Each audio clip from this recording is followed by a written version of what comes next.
मैंने अपने काम की हर मशीन को खरीद रखा है और मैं ऐसे घरों में जाता हूँ जहाँ पर भूत प्रेत होते हैं।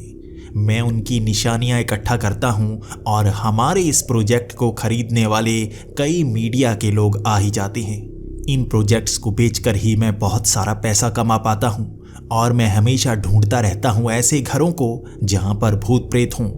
कुछ लोग जिनके घरों में भूत प्रेत होते हैं वो भूत प्रेत भगाने के बहुत सारे पैसे दे देते हैं। इसी के साथ शमशान घाट में रात बिताना और भूतों की कुछ तस्वीरों को कैप्चर कर पाना ये मेरा काम रहता है और इसके भी बहुत सारे पैसे मिलते हैं। धीरे धीरे मेरा काम बहुत अच्छा होता जा रहा है और मैं देश के कई हिस्सों में घूमता रहता हूँ। मेरा नाम भी अब होने लगा है और मैंने एक YouTube चैनल भी बना लिया है। मैं उस पर आगे चलकर कई वीडियोस डालने वाला हूँ। मुझे मेरा काम करना बहुत ज़्यादा पसंद है।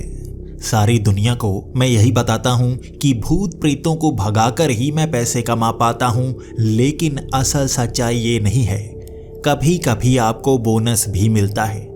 ऐसे खंडहर जहाँ पर लोग कहते हैं कि भूत हैं, वहाँ जाने से हर कोई डरता है और 2 बार मैं ऐसे खंडहर में जाकर खजाना तक ढूंढ पाया हूँ।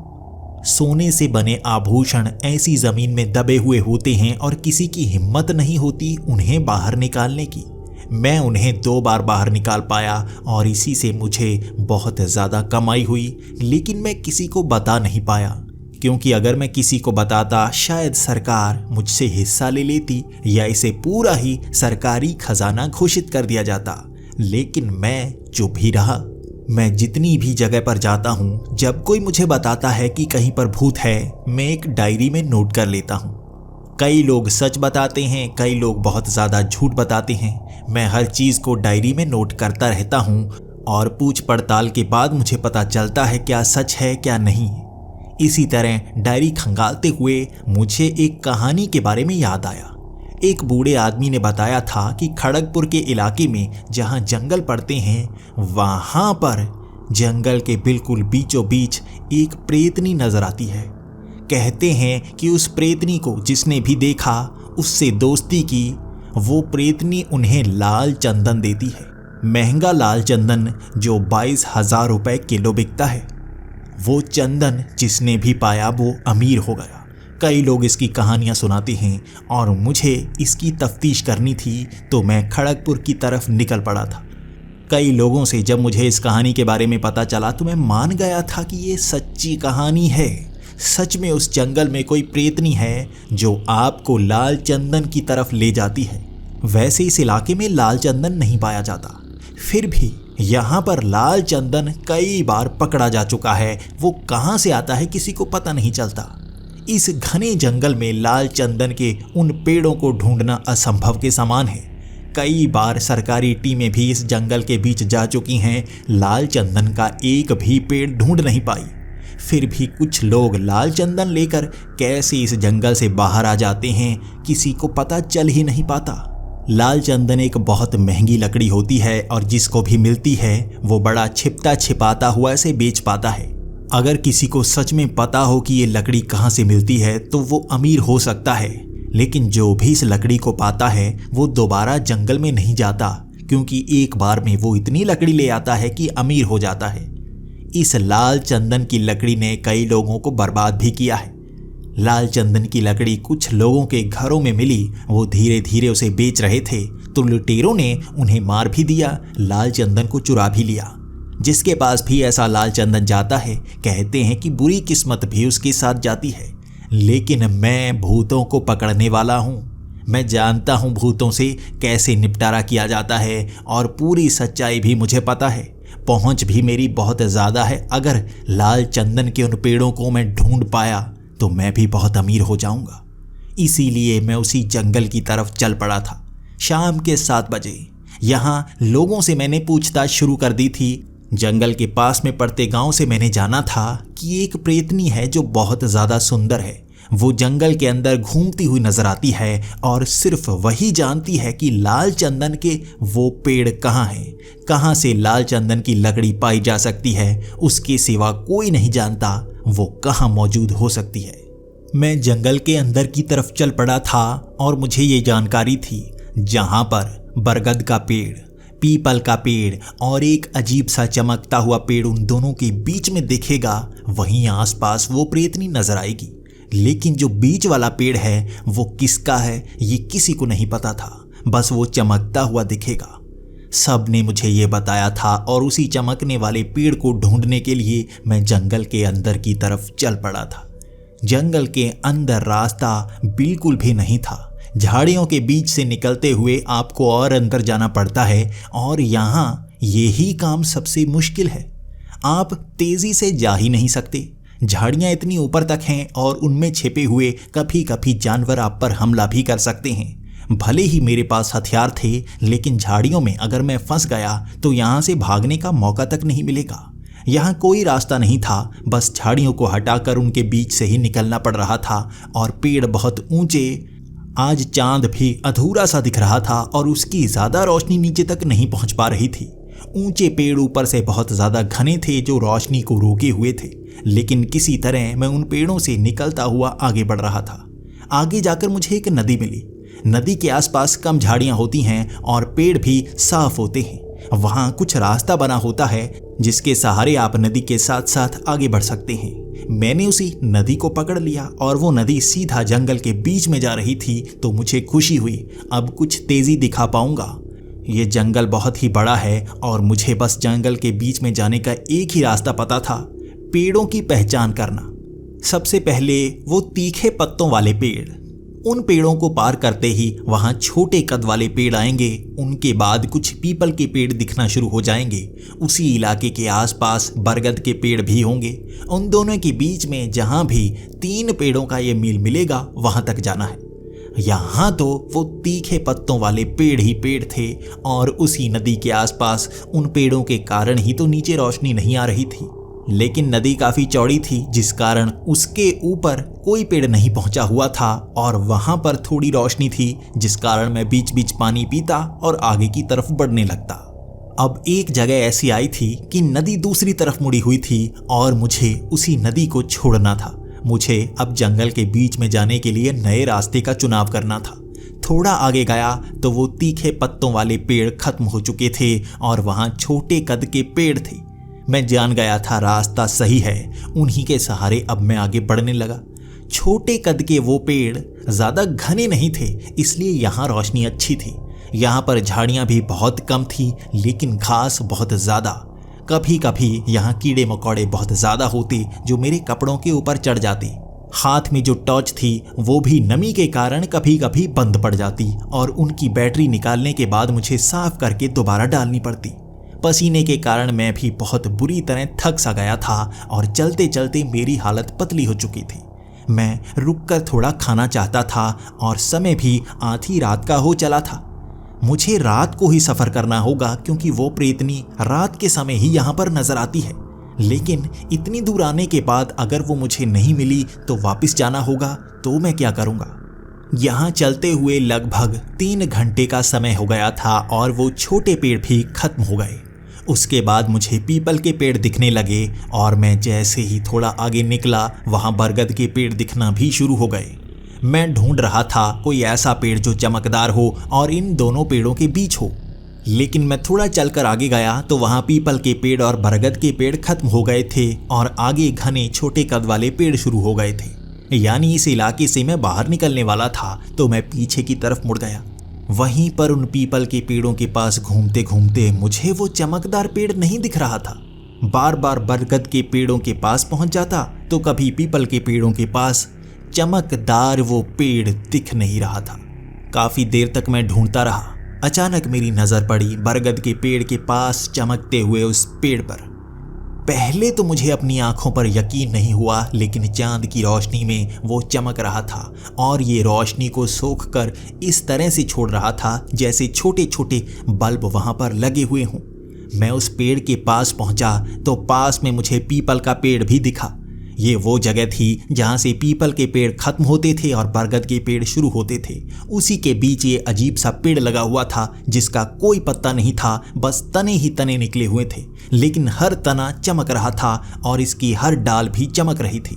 उसके और करीब तक पहुंचा तो मैंने देखा वो चमकने वाली चीज कोई और नहीं बल्कि छोटे छोटे जुगनू थे जो उस पेड़ पर बैठे हुए थे। वहां हजारों लाखों की संख्या में जुगनू थे जो सिर्फ एक ही पेड़ पर बैठे हुए थे। करीब से एक जुगनू को अपनी उंगली पर रखकर तब मुझे अपनी आंखों पर यकीन हुआ, ये सच है, मैं कोई सपना नहीं देख रहा। जुगनू एक ही पेड़ पर बैठे थे, आसपास के कई और पेड़ भी थे, वहां एक भी जुगनू नहीं बैठा हुआ था। उस पेड़ के पास पहुंचकर मैं आसपास झांकने लगा, तभी मुझे घुंघरुओं की आवाज़ सुनाई दी। उस आवाज़ को सुनते ही मैं चौकन्ना सा हो गया था। मैं जानता हूँ कुछ प्रेत भयानक और डरावने होते हैं लेकिन खतरनाक नहीं होते। लेकिन जो प्रेत आपको सुंदर दिखते हैं, चुड़ैलें जो आपको सुंदर दिखती हैं, वो बहुत ज़्यादा खतरनाक होती हैं। वो आपको फंसाकर कब मार दें आपको पता तक नहीं चलता। उनसे थोड़ी दूरी बनाकर रखनी पड़ती है और दूरी से उन्हें पहचानना पड़ता है। अगर मेरा सामना किसी चुड़ैल से हुआ तो उससे अच्छा होगा मैं भाग जाऊं। चुड़ैल का सामना करना ऐसी जगह पर आसान नहीं होगा, लेकिन अगर वो कोई प्रेतनी हुई तो मैं उससे समझौता कर सकता हूँ। उसके काम की चीज़ मैं उसे दूंगा, मेरे काम की चीज़ वो मुझे देगी। मैं पास में लगे उस पीपल के पेड़ के पीछे छिप गया था और एक तरफ आंख निकालकर मैं उसे देखने की कोशिश कर रहा था। वो घुंघरुओं की आवाज़ मेरे करीब से जैसे गुजर गई, लेकिन मैं उसे देख नहीं पाया।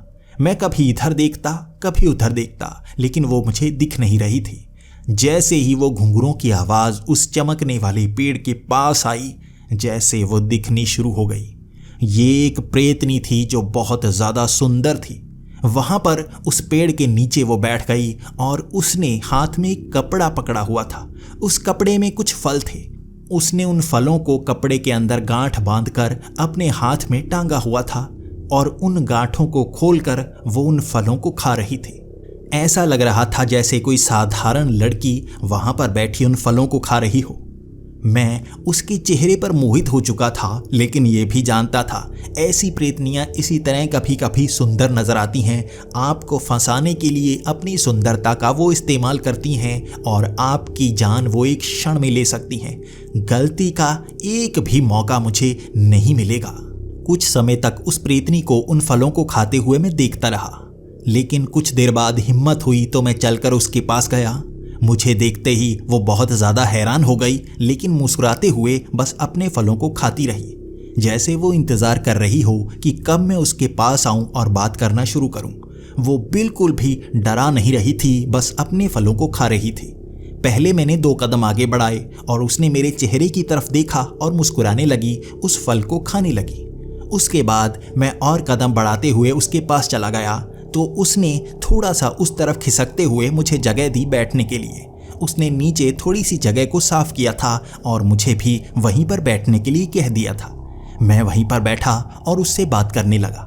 मैंने कहा, तुम इंसान नहीं हो, मुझे पता है ऐसे घने जंगल में इंसान नहीं होते, तुम कोई प्रेत हो, लेकिन हो बहुत ही सुंदर, ये तो मानना पड़ेगा। उसने भी मुस्कुराते हुए कहा, तुम साधारण इंसान नहीं लगते, जानकार लगते हो, बड़ी आसानी से मुझे पहचान गए, तो ये भी बता दो मैं कौन हूं। मैंने भी हंसते हुए कहा, प्रेतनी। चुड़ैल होती तो वहां जब पास से गुजरी थी तभी मुझसे चिपक सकती थी और मेरी जान निकाल सकती थी, लेकिन तभी मुझे पता चला तुम्हारी वो खुशबू, किसी चुड़ैल से ऐसी खुशबू नहीं आती, ये प्रेतनी से आती है। प्रेतनी सुंदर होती है, सुंदर खुशबू छोड़ती है, अपनी तरफ आकर्षित करती है। तुम भी सुंदर हो, तुम में से भी एक खुशबू आ रही है और प्रेतनी को मैं पहले भी मिल चुका हूं। वो भी मुस्कुराती हुई उन फलों को खाती रही और कुछ देर तक हम इसी तरह से बातें करते रहे। बातों बातों में मैंने ये भी पूछा, कहीं तुम किसी का शिकार तो नहीं करती? मैंने तो सुना नहीं कोई यहाँ पर मरा हो। तुम किसी को मारती तो होगी नहीं, तो यहाँ फल खाने के लिए आती हो, क्या करने के लिए आती हो? तो उसने कहा, इस दुनिया का सफ़र करती हूँ, अपनी दुनिया में अच्छा नहीं लगता तो कभी कभी इस जगह सफ़र करने के लिए आ जाती हूँ। इस पेड़ को देख रहे हो, यहाँ जुगनू हमेशा चिपके रहते हैं। इस पेड़ का भी कुछ राज है जो मुझे नहीं पता, बस इसे देखने के लिए यहाँ पर आ जाती हूँ। कई लोग यहाँ पर आए, मुझसे लाल चंदन मांगते रहे। तुमने उन कहानियों को सुना ही होगा और यकीनन तुम भी उसी के लिए आए होगे। मैं एक पल के लिए भौंचक्का हो गया था। कभी कोई प्रेतनी अपना राज नहीं बताती, इसने सारे पत्ते खोल दिए थे। ये कैसी प्रेतनी है, ये राज छिपाकर नहीं रखती। मैंने डरते डरते उससे सवाल किया, तुम सब जानती हो, तुम्हें यह भी पता होगा मैं तुमसे मिलने के लिए ही यहाँ पर आया हूँ। मैं भी उस लाल चंदन को देखना चाहता हूँ, तो तुम मुझको मारना तो नहीं चाहोगी ना? वो फिर से मुस्कुराने लगी। मैंने तुम्हें कहा ना, मैं किसी को मारती नहीं, मारने की जरूरत नहीं पड़ती, मैं बस यहाँ पर फल खाने के लिए आती हूँ। इसी तरह कुछ समय तक हम बातें करते रहे। उसके बाद मैंने उससे कहा, मुझे भी ले चलो, वो चंदन की लकड़ी कहाँ है? कहाँ है वो चंदन के पेड़? मैं वहां जाना चाहता हूं। लेकिन वो मुस्कुराती हुई बोली, नहीं, तुम नहीं जा सकते, तुमने अपना काम नहीं किया, मैं यहां से जा रही हूं। इतना कहते ही वो वहां से निकल गई। मेरी आंखों के सामने वो एक पेड़ के पीछे गई, लेकिन बाहर नहीं आई। मैं भागता हुआ उस पेड़ के पास पहुंचा, वो गायब हो चुकी थी। ना वो घुंघरों की आवाज और ना ही वो महक। वो खाली पड़ा जंगल था जहां उस पेड़ से सभी जुगनू उड़ चुके थे और बिल्कुल अंधेरा सा छा चुका था। बस उस चांद की रोशनी में जो कुछ दिख रहा था वही था। मेरी टॉर्च भी बंद पड़ चुकी थी और उनकी बैटरीज को हिलाकर ही वो ठीक होने वाली थी। लेकिन वो प्रेतनी कहाँ गई, मन में यह सवाल था। मैं काफी देर तक उसे ढूंढता रहा, आवाजें लगाता रहा, लेकिन वो मेरे सामने नहीं आई। मुझे अब यहां से निकलना होगा, मैंने यही कहा। सफर काफी लंबा होगा, लेकिन अब मैं भांप चुका हूं, अब भटकने की जरूरत नहीं पड़ेगी। 3 घंटे लगे मुझे यहां पहुंचने में, देखते हैं वापस जाने में कितना समय लगता है। अब मुझे रास्ता थोड़ा सा याद था, तो मैं जंगल के बाहर को निकलने लगा। मैं काफी देर तक चलता रहा, उस नदी के पास पहुंचा और उसी के सहारे मैं जंगल से बाहर तक आ गया। अब मुझे सही रास्ता मिल गया था और सूरज भी चढ़ चुका था। अब मैं पहले गांव तक पहुंचा और वहां पर कुछ लोगों से बात करने लगा और खाने को मांगने लगा। मैं जो खाना लेकर गया था वो रास्ते में कहीं पर गिर गया था। बातों बातों में मैं उनसे पूछने लगा, यहाँ पर लाल चंदन वाली प्रेतनी रहती है, वो किसी को नजर आती है, किसी को नहीं। मैंने ये कहा था, उस गांव वालों ने मुझे और भी कई कहानियां सुना दी। उन्होंने कहा कि वो लाल चंदन वाली प्रेतनी हर किसी से बात तो कर लेती है, लेकिन किसी का काम नहीं करती। वो जो चाहती है वो पाती है, तब दूसरे का भला करती है। लेकिन उन्हें क्या चाहिए, उनके पास जवाब नहीं था। इसके लिए मुझे दोबारा जंगल में जाना होगा, ये सोचे हुए उस दिन मैं उसी गांव में रुक गया। लोग बहुत अच्छे थे, मुझे खाने को दिया, मुझे पहनने को दिया और वहां रुकने को दिया। रात होते ही मैं फिर से निकल पड़ा था उसी जंगल की ओर। वो सवाल पूछे जा रहे थे, मैं कहाँ जा रहा हूँ। मैंने कहा, मैं बस जंगल में घूमने के लिए आया था, दोबारा जंगल में ही जाना होगा। वो मुझे सतर्क करते रहे कि उस प्रेतनी के चक्कर में मत पड़ जाना, लेकिन मैंने कहा, मैं प्रेतनी से मिलने नहीं आया हूँ, मैं तो बस वैसे ही आपसे बात कर रहा था। ये कहकर मैं जंगल की तरफ चल पड़ा। वो नदी मेरे सामने थी, जिसके सहारे मैं उन पीपल के पेड़ों तक पहुंच जाता। जैसे ही मैं उस पीपल के पेड़ तक पहुंचा, लगभग 1.5 से 2 घंटे में ही मैं उस चमकने वाले पेड़ के सामने था। वो चमक नहीं रहा था, क्योंकि शायद समय उतना नहीं हुआ था। 12 बजे तक इंतजार किया मैंने और वहां अचानक उड़ते हुए जुगनू उस पेड़ पर बैठ गए थे। धीरे धीरे वो सब चमकने लगे थे। समय हो गया था उस प्रेतनी के आने का। कुछ समय तक इंतजार किया मैंने और घुंघरों की आवाज आसपास से आने लगी।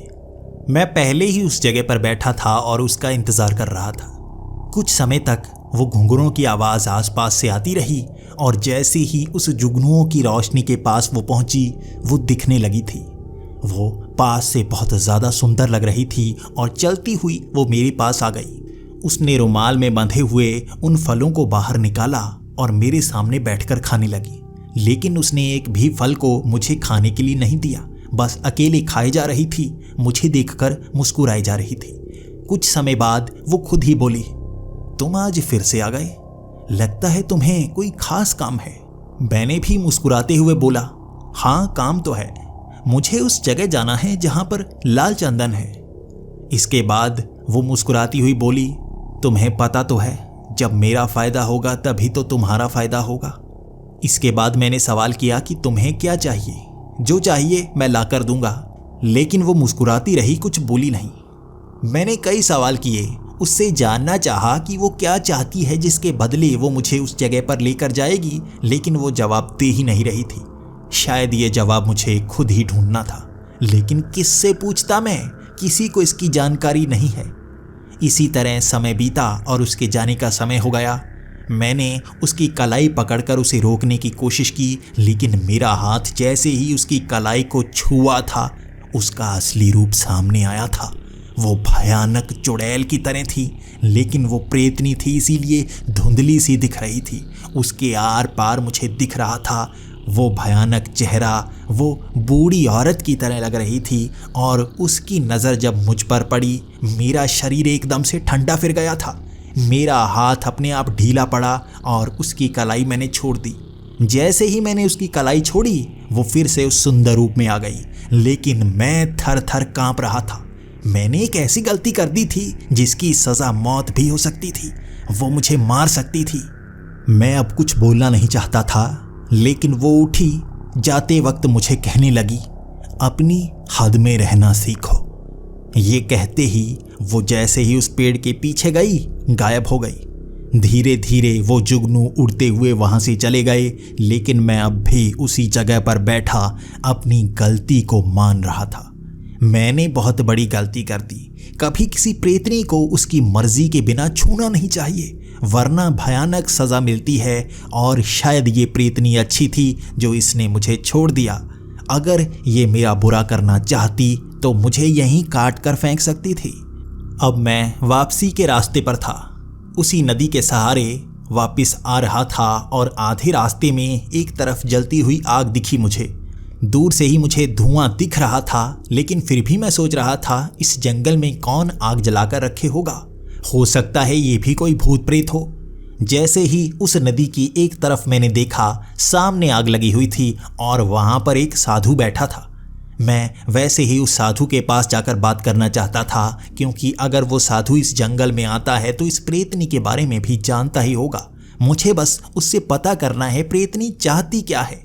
मैं ऐसी गूढ़ जानकारी नहीं जानता, शायद ये साधु जानता हो। उस आग के सामने मैं बैठ गया था और वो साधु किसी तंत्र विद्या का इस्तेमाल कर रहा था। वो मंत्र पढ़े जा रहा था और मैं भी उसे छेड़ना नहीं चाहता था। 15 मिनट तक वो मंत्रों को पढ़ता रहा और अंत में उसने हाथ में रखी वो छोटी सी पुड़िया उस आग में फेंक दी। उसके बाद वो पीले रंग की आग नीले रंग की हो गई थी। वो आग आसमान तक गई और अचानक ही वहाँ पर जैसे एक धमाके की आवाज़ आई और फिर से साधारण आग हो गई। इसके बाद साधु मुझसे बात करने लगा। क्या चाहते हो? तुम कब से यहाँ पर बैठे हो? मुझे पहले लगा मेरे मंत्रों को खराब करना चाहते हो, लेकिन तुमने कुछ किया नहीं। मुझे अच्छा लगा, मुझे तंग नहीं किया। अब पूछो क्या पूछना चाहते हो, क्यों यहाँ पर बैठे हो? तो मैंने भी उस साधु से पूछना शुरू कर दिया। वो प्रेतनी मुझे कई बार नजर आती है, बहुत अच्छी लगती है। मैं जानना चाहता हूँ कि उसको खुश कैसे करना है। क्या करूँ मैं? वो अपने फायदे की बात तो करती है, लेकिन बताती नहीं उसे चाहिए क्या। तो साधु ने हंसते हुए कहा, हर प्रेतनी का अलग शौक होता है। तुम कौन सी प्रेतनी से मिले हो ये तुम पर निर्भर करता है। उस पर ध्यान दो, वो क्या करती है, उसे क्या पसंद है, वैसी ही चीज दोगे, उससे अच्छी दोगे तो वो खुश हो जाएगी। बस तुम्हें देखना है। अगर वो तुम्हें नहाती हुई दिखती है तो ऐसी चीज दो जो उसे नहाने में पसंद हो। वो खाती हुई दिखती है तो उसे वो चीज दो जो खाने में पसंद हो। ऐसे ही जो भी करते हुए वो दिखे उसे बस खुश करना है। उस साधु ने बस इतना बताकर मुझे जाने के लिए कह दिया था और मैं भी जान गया था। वो खाती हुई दिखती है, खाने का सामान देना है, वो जो उसे पसंद हो। लेकिन एक प्रेतनी को क्या पसंद हो सकता है? क्या वो मुर्दा तो नहीं खाना चाहती? नहीं नहीं, वो तो फल खाती है। अगर मैं उसे अच्छे फल ला कर दूं या ऐसी चीजें जो शहरों में मिलती हैं, वो शायद उसे पसंद आ जाए। मैं अब जंगल से बाहर आ गया था और उसी गांव में पहुंच गया था। मुझे फिर से उस गांव में देखकर गांव वाले पूछे जा रहे थे मैं जंगल में करने क्या जाता हूं और वापस क्यों आ जाता हूं। लेकिन अब भी मैं उन्हें सच नहीं बता सकता था। मैं उस गांव से निकला और शहर में जाकर कुछ सामान खरीदने लगा। मैं हर तरह के खाने का सामान खरीद रहा था, क्योंकि मुझे नहीं पता था उस प्रेतनी को क्या पसंद आएगा। जो मुझे पसंद है मैंने वो सब खरीद लिया था। पिज़्ज़ा, बर्गर, इसी के साथ मैं नई तरह की मिठाइयाँ भी ले आया था। मैंने अपनी कंधे पर टांगे वो बड़े बड़े बैग भर लिए थे। इसके बाद मैं जंगल की तरफ चलने लगा था तो गांव वाले अब भी पूछे जा रहे थे मैं इस बैग में भरकर क्या सामान जंगल में लेकर जा रहा हूँ, लेकिन मैं उन्हें बता नहीं रहा था। उन्होंने खाने की खुशबू को सूंघ लिया था और फिर भी मैं उन्हें सच नहीं बताना चाहता था और बातें घुमाकर किसी तरह मैं जंगल की तरफ निकल पड़ा। मुझे 1.5 से 2 घंटे लगे और मैं फिर से रात के 11 बजे के करीब उसी पेड़ के पास पहुंच गया था। 12 बजे के बाद वो जुगनू आना शुरू होते हैं तो मैंने उस बैग से निकाल कर खाना यहाँ पर बिछाना शुरू कर दिया। सबसे पहले तो मैंने बड़ी सी चादर वहाँ पर बिछाई। उसके बाद एक एक करके मैं खाना वहाँ रखता गया। मैं हर तरह का खाना लेकर आया था और लगभग 15 किलो के करीब मैंने कंधे पर टांग रखा था। 1 घंटे तक मैं उस सामान को वहाँ पर बिछाता रहा और 12 बजे के करीब जब मुझे उड़ते हुए जुगनू वहाँ पर आते हुए दिख गए तो मैं इंतज़ार करने लगा उस प्रीतनी का। कुछ ही समय बाद घुंघरों की वो आवाज़ आने लगी थी और धीरे धीरे वो उस जुगनुओं की रोशनी में आकर दिखना शुरू हुई। मेरे इस सामान को देखकर वो हैरान थी। उसके बैठने की जगह भी वहाँ पर नहीं थी। कुछ समय वो इधर उधर देखती रही और मैंने सामने बहुत ही सुंदर जगह बना रखी थी उसके बैठने के लिए, लेकिन वो वहाँ पर बैठ नहीं रही थी। उसने मुझे इशारा किया उसी जगह का जहाँ पर वो हर रोज़ बैठा करती थी। वहाँ पर खाने का सामान पड़ा था। मैं समझ गया था वो अपनी जगह पर ही बैठेगी। मैंने वहाँ से खाने का सामान हटाया और उसके बैठने की जगह बना दी। उसने हाथ का इशारा फिर से किया मुझे उसके पास बैठने के लिए। वहाँ पर भी सामान पड़ा था। वो सामान भी मैंने हटाया और मैं उसके बिल्कुल साथ बैठ गया। उसने अपना कपड़ा खोला, अपने उन फलों को सामने रखा। उसके बाद वो सब सामान को देखने लगी। वो खुद हैरान थी यहाँ पर कितना सारा सामान है। मैंने एक एक करके अपने खाने वाला सामान उसकी तरफ करना शुरू कर दिया, लेकिन वो मना करती गई। वो किसी चीज़ को पसंद नहीं कर रही थी। ना उसे पिज़्ज़ा पसंद आया, ना उसे नई तरह की सब्जियां पसंद आईं, ना उसे फल पसंद आ रहे थे। मैं निराश हो गया था, इसे कैसे खुश करूं? लेकिन उसकी नज़र मिठाई पर टिक गई। मैंने मिठाई उसके सामने खोली तो उसे सूंघकर वो जैसे बहुत ज़्यादा खुश हो गई और उस मिठाई को खाने लगी। मिठाई को खाते हुए वो और भी ज़्यादा सुंदर हो गई थी, जैसे उसके चेहरे की चमक बढ़ गई हो। तब मैं जान गया था शायद ये उसके पसंद की चीज़ है। वो फलों को पसंद नहीं करती, वो मीठे को पसंद करती है। इसीलिए वो ये मांग रही थी लेकिन बता नहीं पा रही थी। वहाँ पर लगभग 3 से 4 किलो मिठाई थी जो उसने कुछ ही पलों में सारी खा ली और मेरे चेहरे की तरफ देखने लगी। मुस्कुराती हुई बोली, कितना स्वाद था, कहाँ से लेकर आए हो और ला सकते हो? मैंने भी मुस्कुराते हुए बोला, हाँ ला सकता हूँ, लेकिन मेरे पास इतने पैसे नहीं हैं कि मैं उन्हें ला पाऊँ, इसलिए मैं कभी कभी ही ला सकता हूँ। लेकिन मैं तुम्हारे लिए लाऊं क्यों? एक बार खुश करने के लिए लाया हूँ। अगर तुम मेरा फ़ायदा करवाओ तभी तो मैं तुम्हारा फ़ायदा करवा सकता हूँ। उसने कहा, क्या चाहिए तुम्हें? तो मैंने कहा, मुझे लाल चंदन का रास्ता चाहिए। कहाँ पर है वो लाल चंदन, मुझे ये जानना है। तुम मुझे वहाँ पर ले जा सकती हो? कुछ समय तो वो वहीं पर बैठी रही और कुछ सोचती रही। बाद में वो बोली, तुम जाना चाहती हो मेरे साथ? सोच लो, ये महंगा भी पड़ सकता है। मैंने कहा, मैं जाना चाहता हूँ। मुझे वो जगह बताओ जहाँ से तुम आती हो, जहाँ पर वो लाल चंदन है। मैं वो जगह देखना चाहता हूँ। उसके बाद समय हो गया था उसके जाने का। वो उठी और आज पहली बार उसने मेरी कलाई पकड़ी थी। वो उठकर एक तरफ बढ़ने लगी। जहाँ पेड़ के पीछे वो गायब हो जाती थी, आज मुझे पकड़कर वो मुझे भी वहीं पर ले जा रही थी। मैंने देखा वो पेड़ के पीछे गई और दिखना बंद हो गई, लेकिन मेरी कलाई पर वो पकड़ अब भी मजबूत थी। वो खींचे जा रही थी, मैं खींचा जा रहा था। उस पेड़ के पास पहुंचते ही मैं किसी और ही जगह में था। सामने चमकती हुई रोशनी दिखी। मैंने आंखें बंद की। जब मैंने आंखें खोली, मैं पेड़ के पार था। वो सामने मुझे दिख रही थी। मेरी कलाई उसने ढीली छोड़ दी। अब वहाँ बिल्कुल भी झाड़ियाँ नहीं थी। मैंने पीछे मुड़कर देखा, मेरा सामान तो वहीं पड़ा है, वो उठाकर आता हूँ। मैं उस पेड़ के पीछे गया, वहाँ कोई सामान नहीं था। वो तो जैसे एक मैदान था जहाँ कम ही पेड़ थे। ऊपर कोई चांद नहीं था, लेकिन उन पेड़ों से थोड़ी थोड़ी रोशनी निकल रही थी। बिना चांद की रोशनी में भी सब कुछ दिख रहा था। मेरा सामान वहाँ था ही नहीं और वो मुझसे काफ़ी दूर निकल गई थी। मैं सामान को ढूंढ ना पाया तो भागता हुआ उसके पीछे ही चल पड़ा। वो मुझे जगह दिखाने वाली है, कहीं इस जंगल में वो आगे निकल गई तो मैं तो भटक जाऊंगा। भागता हुआ मैं उसके करीब पहुंच गया और वो चलती हुई उस जंगल की एक तरफ बढ़ने लगी थी। यहाँ अजीब से पेड़ थे जिसके पत्ते भी पीले रंग के थे और वो थोड़ा थोड़ा चमक रहे थे। कई पेड़ ऐसे थे जो तनों से चमक रहे थे तो कई डालियों से चमक रहे थे। कुछ की जड़ें बाहर निकली हुई थी, वो भी चमकदार, और वहां पर आसपास जैसे आग लगी हुई हो रोशनी दिख रही थी वहां आसमान में। हम चलते चलते एक गांव तक पहुंचे। वो गांव अजीब सी लकड़ी से बना हुआ था और जैसे ही मैं एक घर के पास पहुंचा मैंने पहचाना वो लाल लकड़ी से बना हुआ था। लाल चंदन की लकड़ी से यहाँ घरों को बनाया गया था। मैं इस अंधेरे में आसपास की पेड़ों को पहचान नहीं पा रहा था, लेकिन इन घरों में मशालों को टांगा गया था। ये मशालें इस लकड़ी से लगी हुई थीं, फिर भी लकड़ी को नुकसान नहीं कर रही थीं। आसपास भी कई सारी जलती हुई चीज़ें थीं जिस कारण यहाँ रोशनी ही रोशनी थी। यहाँ मुझे एक भी मर्द नजर नहीं आया, बस औरतें ही औरतें थीं। यहाँ हर किसी को देख मैं ये भांप गया था, ये साधारण औरतें नहीं हैं, ये सब प्रेतनियां हैं।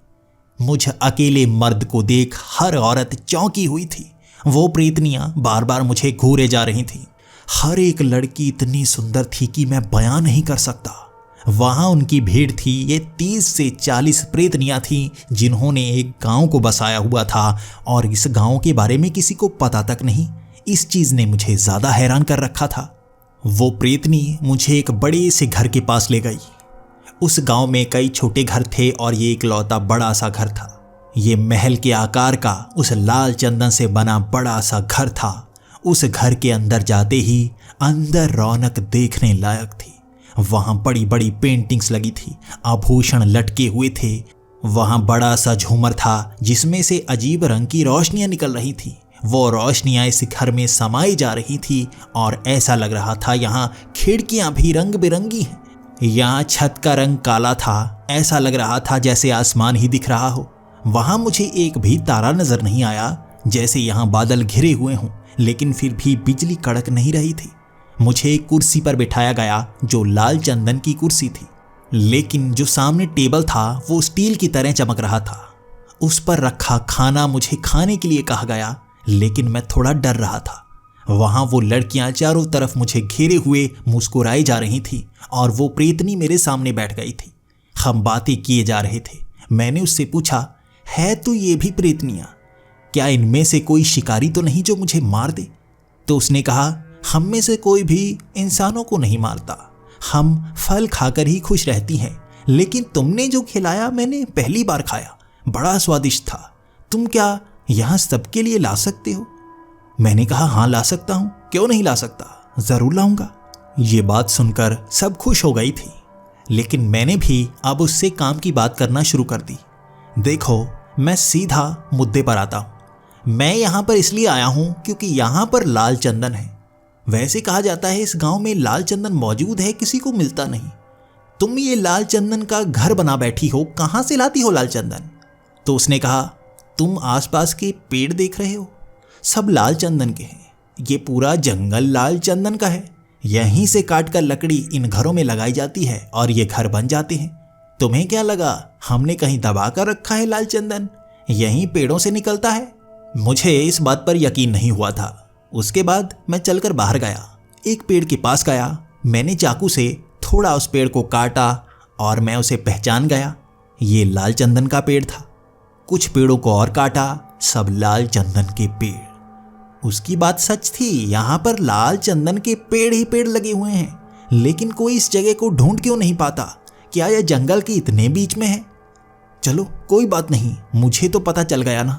यहाँ से मैं जाऊंगा और लाल चंदन को तो यहाँ से बहुत सारा ले जाऊंगा। हम काफी समय तक बातें करते रहे थे, लेकिन उसके बाद मुझे थकान हो गई थी। मैं उन्हें सोने के लिए कहने लगा, मुझे नींद आ रही है, मैं थक चुका हूं, सोना चाहता हूं। तो वो एक दूसरे की तरफ देखने लगी। उन्होंने कहा, हमारे यहाँ पर सोने के लिए कोई जगह नहीं है। प्रेतनियां कभी नहीं थकती, हमें सोने की जरूरत नहीं पड़ती। लेकिन ये पूरा घर तुम्हारा है, जहां भी सोना चाहते हो सो सकते हो। इसके बाद मैं खाली पड़े कमरे में आया। वहाँ फर्श पर ही सोना पड़ा और फर्श भी लाल चंदन का था। उसकी एक अलग सी महक होती है जो मुझे करीब से महसूस हो रही थी। मैं उसे सूंघ पा रहा था। मुझे कब नींद आ गई मुझे पता नहीं चला। अमूमन मैं 6 से 7 घंटे सोता हूँ और इस बार भी मैंने नींद इतनी ही समय की ली थी। जब मेरी आँख खुली चारों तरफ अंधेरा ही था। अभी सूरज निकला नहीं था। मैं चलकर घर के बाहर गया। वहाँ पर प्रेतनियाँ ही प्रेतनियाँ कुछ इधर जाए जा रही थीं, कुछ उधर, कुछ जंगलों की तरफ जा रही थी तो कुछ वहाँ पर आग जलाकर बैठी हुई थी और कुछ उस आग में फेंके जा रही थी। मैं एक प्रेतनी के पास गया, उससे पूछने लगा, दिन नहीं हुआ? इतने समय से मैं सोया हुआ था। मेरी ये बात सुनकर वो मुस्कुराने लगी और कहने लगी, यहाँ दिन नहीं होता, यह हमारी दुनिया है। उसकी ये बात सुनकर मैं थोड़ा सा घबरा गया था। उसके बाद मैं उसी प्रेतनी को ढूंढने लगा जो मुझे यहाँ पर लेकर आई थी। मैं उसके पास गया, उससे बात करने लगा। मुझे अब यहाँ से जाना है, मैं यहाँ से जाना चाहता हूँ और कुछ चंदन की लकड़ी ले जाना चाहता हूँ। तो उसने कहा, तुम्हें उसके लिए पेड़ों को काटना होगा। वहाँ जंगल में जो पेड़ हैं उन्हें काट कर ले जा सकते हो। तो मैंने कहा, हाँ मुझे कुछ मिलेगा, कुछ काटने के लिए औजार मिलेगा। तो वो मुस्कुराने लगी, नहीं हम तो उंगलियों से काट देती हैं, तुम्हारे लिए शायद औजार की ज़रूरत होगी, तुम कुछ लेकर तो आए होगे ना। मेरे हाथ में बस चाकू था, चाकू से एक बड़े पेड़ को काटा नहीं जा सकता। मैं हैरान उसे कह रहा था, कुछ तुम ही काट दो ताकि मैं ले जा पाऊँ। तो उसने कहा, हम अपना काम आप करती हैं, यहाँ किसी और की मदद नहीं की जाती, अपना फ़ायदा ही किया जाता है। जैसा कि तुमने पहले किया, खाने को दिया तो यहाँ लेकर आई मैं, लेकिन अब तुम्हें कुछ और देना होगा जिसके बदले में मैं ये काम करूं। मैं समझ नहीं पा रहा था कि उसे क्या दूं और जवाब देने वाला भी कोई नहीं था। वैसे भी मेरे पास देने के लिए कुछ था भी नहीं। तो मैं सोचने लगा, लकड़ी तो ले जानी है, कैसे लेकर जाऊं? मुझे कुछ और करना होगा। मैं उस गांव में घूमता रहा था, घरों को देखता रहा था। पीछे एक टूटा हुआ घर दिखा मुझे। वहाँ चंदन की लकड़ी गिरी हुई थी, लाल चंदन की इतनी सारी लकड़ी। मेरे पास एक बैग था, मैंने उस बैग में बहुत सारी चंदन की लकड़ी भर ली। 20 किलो के करीब मैं वो चंदन की लकड़ी को भरकर अपने कंधों पर टांग कर जंगल से बाहर भाग कर निकलना चाहता था। मैं जानता था अगर मैं गांव में गया तो मुझे सही रास्ता नहीं बताया जाएगा, मुझे ऐसे ही जाना होगा। वैसे भी ये चंदन की लकड़ी उनके घरों से निकाली गई है। मैं उस लकड़ी को लेकर जंगल की तरफ भागे जा रहा था। मैं रास्ता ढूंढ रहा था जो पहचाना पहचाना सा लगे, वहां से मैं जंगल से बाहर आ जाऊंगा। लेकिन वहां पर बस लाल चंदन के पेड़ थे, मुझे और कोई पेड़ दिख ही नहीं रहा था। मैं उस पीपल के पेड़ को ढूंढ रहा था, उस चमकते पेड़ को या बरगद के पेड़ को, कोई तो दिखता। काफी समय तक मैं ढूंढता रहा और वो कोई भी पेड़ मुझे दिखा ही नहीं। लाल चंदन के पेड़ ही पेड़ थे, उसकी सिवा कोई और पेड़ नहीं। मैं रास्ता ढूंढता ढूंढता कई घंटों तक वहां भटकता रहा। कई बार घूमकर जैसे मैं उस गांव के सामने आ जाता, दोबारा मैं पीछे जाता, पीछे फिर से कोई रास्ता ना मिलता। जैसे मैं ऐसी जगह पर फंस गया था जो घूमकर मुझे उसी गांव में ला रही थी। वहां से बाहर निकलने का कोई रास्ता नहीं दिख रहा था। इतने घंटों तक मैं कहाँ था ये भी तो वो जानना चाहेंगी। मैं इस बार गांव के अंदर एक तरफ छिपकर उन्हें देख रहा था। वहां अफरा तफरी मची हुई थी, जैसे वो किसी चीज से बहुत ज्यादा नाराज थी। वो अपने असली उस डरावने रूप में आ चुकी थी और वहां इधर उधर भटक रही थी। तभी मेरे कानों के पास से एक आवाज आई, यहाँ हो तुम। जैसे ही ये आवाज मेरे कानों में पड़ी, खींचकर घसीटते हुए मुझे उसी गांव के बीच में ले जाया गया। वो प्रेतनियां एक एक कर कर मुझ पर टूट रही थीं और मेरे शरीर को जैसे नोच रही थीं। उनके नाखून मेरे शरीर में थोड़ा सा गड़ते, लेकिन जैसे वो खुद को रोक लेती, वो दर्द सहनीय हो रहा था। शरीर से थोड़ा थोड़ा खून टपक रहा था। मैं देख रहा था उनके कितने लंबे नाखून हैं। वो एक नाखून से मेरा सर धड़ से अलग कर सकती थी, लेकिन नहीं, जैसे वो मुझे नोचने को आती लेकिन खुद को रोक लेती। वो प्रेतनी जो मुझे यहाँ पर लेकर आई थी वो सबसे ज़्यादा गुस्सा थी। वो मुझे उठा उठा कर पटक रही थी। अब भी मुझ में जान थी, लेकिन मुझे अधमरा कर दिया गया था। मार मार कर मुझे कब बेहोश कर दिया गया मुझे पता नहीं चला। मुझे जब होश आया, वो प्रेतनियां अपने सुंदर रूप में मेरे सामने खड़ी मुस्कुरा रही थीं। ऐसा लग रहा था जैसे वो रात की घटना हुई ही ना हो। मैं घबरा कर उठा और वो मुझे देखकर हैरान, उठ गया, ये उठ गया। हर तरफ यही आवाज़ें गूंजे जा रही थी। वो प्रेतनी जो मुझे यहाँ पर लेकर आई थी मेरे सामने खड़ी थी और मुझसे सवाल करे जा रही थी। क्यों लेकर जा रहे थे चुरा कर? तुम्हें कहा तो है तुम काट कर ले जा सकती हो, चुरा कर नहीं ले जा सकती। चोरी यहाँ नहीं की जा सकती। सज़ा तुम्हें मिल चुकी है। दोबारा गलती करोगे दोबारा सज़ा मिलेगी। जितनी बार गलती करोगे उतनी बार सज़ा मिलेगी। जितनी बड़ी गलती करोगे उतनी बड़ी सज़ा मिलेगी। मैं घबराया हुआ पसीने से तरबतर था और मैंने कहा, नहीं नहीं, दोबारा चोरी नहीं करूँगा। मुझे बस वो लाल चंदन चाहिए था। मैंने गलती से चोरी कर ली, दोबारा मैं नहीं लेकर जाऊँगा। अब वो प्यार से मुझसे बात कर रही थी। तुम ले जा सकते हो, तुम्हें कहा तो है, वो पेड़ लगे हैं, काट कर ले जा सकते हो, चोरी मत करो। मैं उठकर खड़ा हो गया था। मेरे शरीर पर इतनी चोटों के निशान थे, लेकिन चोट का दर्द नहीं था। मेरे घाव भर चुके थे। ऐसा लग रहा था जैसे बहुत दिनों से मैं सो रहा था। मैंने उनसे पूछा, मुझे तुमने कल रात मारा था, मैं ठीक कैसे हो गया? उन्होंने कहा, प्रेतनियों के पास बहुत शक्तियां होती हैं, ये भी उनमें से एक है। तुम्हें हमने बिल्कुल ठीक कर दिया। अब मैं घबरा चुका था और डरते डरते मैंने उनसे पूछा, मैं यहाँ से बाहर जाना चाहता हूँ। कुछ नहीं ले जाना चाहता, मैं बाहर जाना चाहता हूँ। कौन सा रास्ता है? यहाँ तो हर तरफ लाल चंदन है। घूम फिर कर मैं इस गांव के पास ही पहुँच जाता हूँ। बाहर जाने का कोई रास्ता है ही नहीं। वो प्रेतनी बोलने लगी, मैं तुम्हें कलाई से पकड़कर इस दुनिया में लेकर आई हूँ। ये तुम्हारी दुनिया नहीं है जहाँ तुम चलकर जा सकते हो। मेरे साथ आए हो, मेरे साथ ही जाओगे। तुम्हें वापस जाने के लिए 28 दिनों का इंतज़ार करना होगा। यहाँ बिताने होंगे 28 दिन।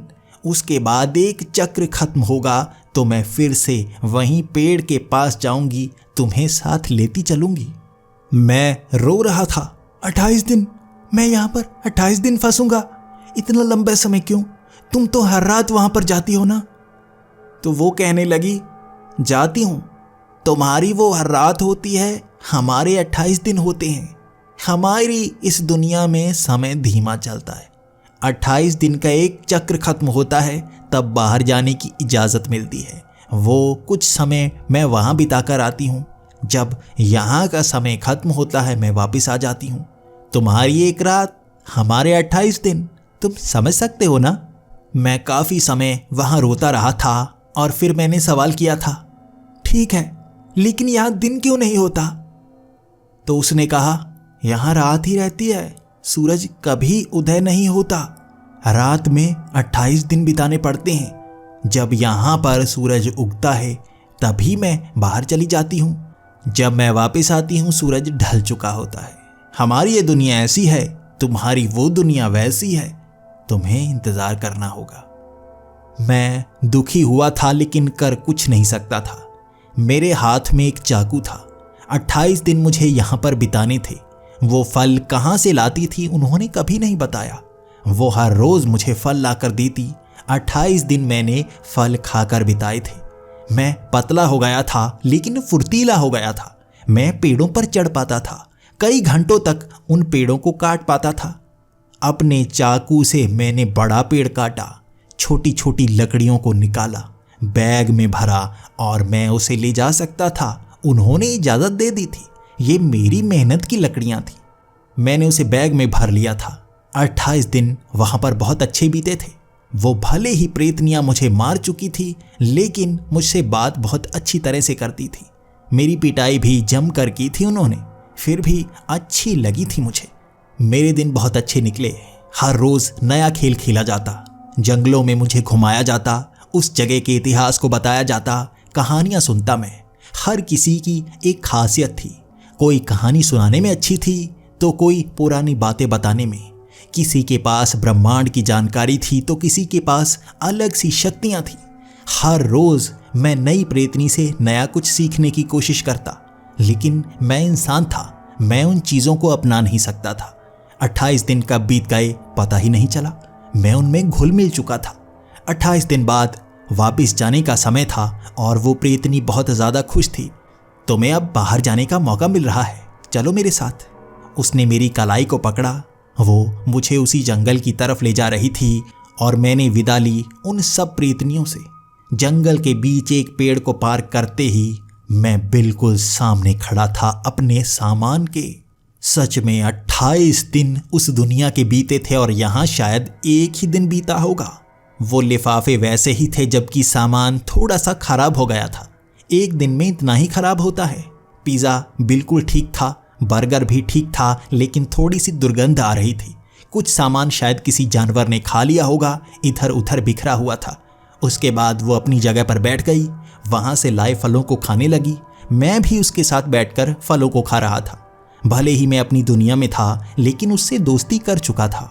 हर रोज़ हम इतनी बातें किया करते और समय कब बीत जाता मुझे पता नहीं चलता। मैं समय के साथ 24 घंटों को गिनता, क्योंकि वहाँ तो रात रहती ना।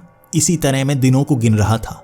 वो छोटी सी घड़ी बहुत काम आई थी मेरे, लेकिन यहाँ पर 1 घंटा जैसे 5 मिनट की तरह बीत गया। बहुत अच्छी बातें करती थी वो। उसके बाद उसके जाने का समय आ गया। वो मुस्कुराती हुई कहने लगी, दोबारा मिलेंगे ना हम? तुम दोबारा मेरे साथ आना चाहोगे ना? हमसे बातें करना चाहोगे ना? मैंने कहा, हाँ ज़रूर आऊँगा। इस चंदन को बेचकर बहुत सारे पैसे कमाऊँगा। तुम्हारे लिए खाना लेकर आऊँगा। मैं दोबारा आऊँगा चंदन लेने के लिए। मैंने ये शब्द कहे वो थोड़ी मायूस सी हो गई, लेकिन कुछ देर बाद वो मुस्कुराती हुई बोली, ठीक है मैं जा रही हूँ। मैं भी उससे दूर निकल आया और वो भी उस पेड़ के पीछे कहीं गायब सी हो गई। कंधे पर 20 किलो चंदन टंगा था जिसे मैं बेच सकता था। मैं उसी नदी के सहारे उस जंगल से बाहर आ रहा था। भले ही मैंने 28 दिन उनके साथ बिताए थे, यहाँ तो एक ही दिन बीता था ना। मैं उस नदी के सहारे आगे आ रहा था और जलती हुई आग देखी मैंने। मैं जानता था ये वही साधु होगा। भागता हुआ मैं उसके पास गया और उसे बताने लगा कि मेरे साथ क्या क्या हुआ। वो भी बहुत आश्चर्य से मेरी बातें सुनता जा रहा था और मेरी खुशी उससे देखी नहीं जा रही थी। उसने कहा, अच्छा बहुत समय बिताकर आए हो। प्रेतनियाँ ऐसी भी होती हैं, मुझे नहीं पता था। ज़्यादातर कुछ प्रेतनियाँ अच्छी होती हैं, लेकिन झुंड में प्रेतनियाँ हमेशा ज़्यादातर बुरी ही होती हैं। तुमने ऐसा झुंड देखा जो सब अच्छी थी। तुम जिंदा वापस आ गए और लकड़ी भी ले आए। तुम खुशकिस्मत रहे होगे। अब मैं उससे कहने लगा था, हाँ इस चंदन को बेचूंगा, काफ़ी पैसे मिलेंगे। 20 किलो है ना, 4-5 लाख आराम से मिल जाएंगे। उन पैसों का और सामान लेकर आऊँगा, वहाँ उसे और खिलाऊंगा। वो भी मुस्कुराने लगा था और कहने लगा था, हाँ ज़रूर खिलाना, लेकिन तुमने वादा तो लिया है ना। मैंने कहा, वादा? कौन सा वादा? तो वो कहने लगा, वादा वो जो हमेशा लेती है तभी नज़र आती है ना। एक बार तो वो सबको नज़र आ जाए, लेकिन दोबारा नज़र आने के लिए उसे वो वादा चाहिए। तुम्हें उस दुनिया में लेकर गई है, उसने अपना वादा निभा दिया, लेकिन जाते वक्त उसने क्या कहा था? उसने कहा था, तुम वापस मिलने आओगे ना।